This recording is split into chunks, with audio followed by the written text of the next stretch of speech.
Un mercado laboral que no crea empleo, sino que va repartiendo más y más el que va quedando. Un mercado laboral indecente, que impone la ley de la selva para los trabajadores y trabajadoras con contratos temporales, con contratos a tiempo parcial, con salarios de pobreza. Un mercado laboral indecente que abandona a los jóvenes ofreciéndoles solamente dos salidas: o vivir mucho peor de lo que vivieron sus padres, o marcharse de la región por la vía de la inmigración.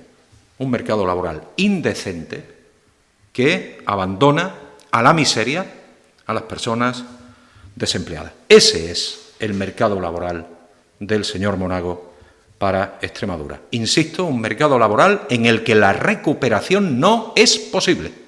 No es posible. Un mercado laboral que en este mes se resume en el triángulo de Monago, el triángulo negro de Monago.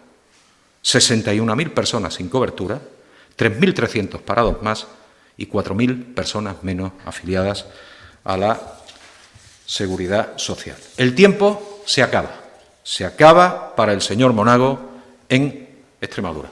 La política económica del señor Monago ha traído estas consecuencias para esta región: el exterminio del empleo decente y el empobrecimiento general de la población en nuestra comunidad.